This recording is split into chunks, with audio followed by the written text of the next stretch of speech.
Hey everybody, I'm Jesse. And I'm Maddie. And we just finished watching The Ministry of Ungentlemanly Warfare. And this movie left me feeling like a mixed bag. If you saw the trailer, I saw the trailer, and I was truly expecting something along the lines of like an Inglorious Bastards type film. At least that's what the trailer gave off to me. And that's not really what we get. Yeah, I didn't know anything coming into this movie. I barely even knew the name. But I feel like they didn't quite hit their mark, and that's because I didn't even know what the mark was. For most of the movie, I didn't particularly know what was going on. They don't do a good job at like setting the scene. I mean that in the way that like they don't like spoon feed you every single detail, which I guess is fine. It is centered around World War Yeah, it takes place during World War II. But they just briefly mentioned that. They just said, based on a true story, and then this is based on a collection of papers or whatever found from Winston Churchill's declassified documents or something, which I kind of got it, but maybe that's just me for not being educated enough, but I would have liked a little bit more history background or something, setting the stage. So yeah, I was confused from the very beginning. And I don't think I ever got unconfused. Yeah, it's a very cool premise. The intro sets the stage for a very cool movie that is not cool. Like there is a lot of cool things happening, but they don't feel cool as they're happening. The execution just falls flat. The credits at the end kind of tell a little bit more of the story of each person. Mm-hmm. And because it actually is based on a true story. Yeah, and that in itself paints a more interesting picture. Almost those couple of sentences feel cooler than the entire movie. At points of the movie, I was just kind of wishing, I was like, is it almost done? Is it almost done? And that's because, like, I thought myself to be a self-proclaimed Guy Ritchie fan, but it's been a mixed bag with him recently. Sometimes they're good, sometimes they're bad. There was that Jason Statham movie that we saw, not super memorable, but like where he's like, he's like, he meets what's it called, like an actor, and then he like uses him to like get close to the super rich guy to stop some bombs or something. Again, not a memorable film. He also did The Covenant, which was like that war film, but that one was not good in my opinion.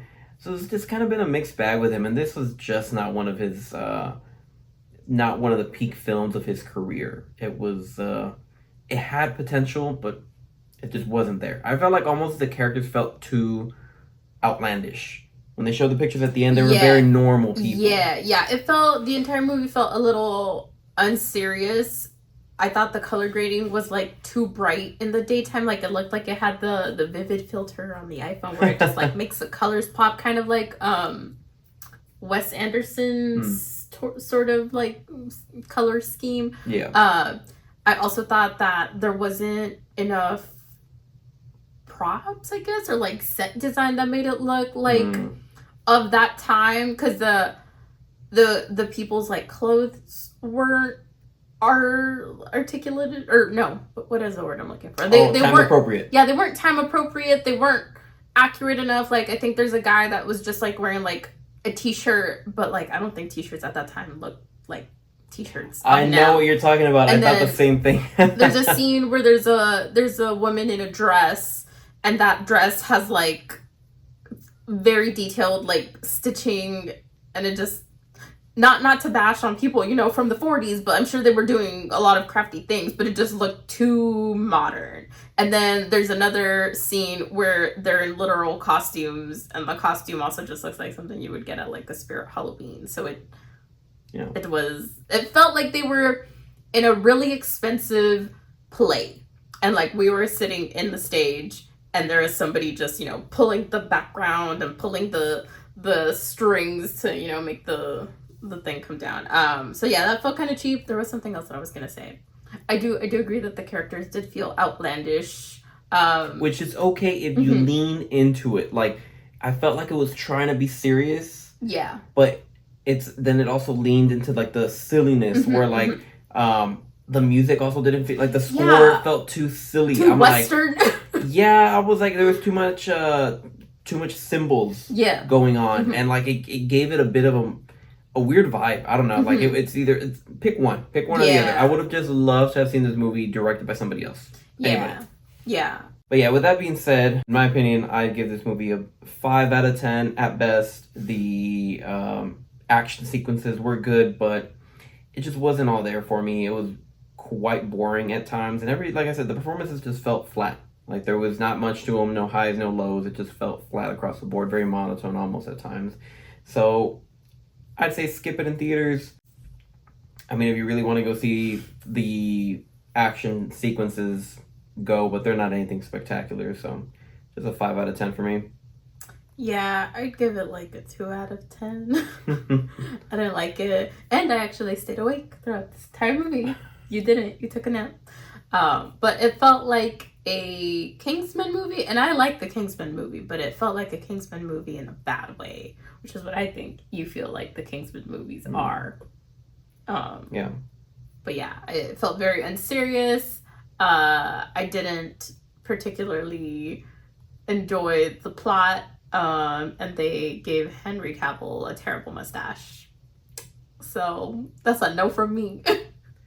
Yeah, this is just, I would have loved to have seen it been handled by somebody else, anybody other than Guy Ritchie. Guy Ritchie has just been much of a mixed bag. So, honestly, if Everybody's gonna hate us.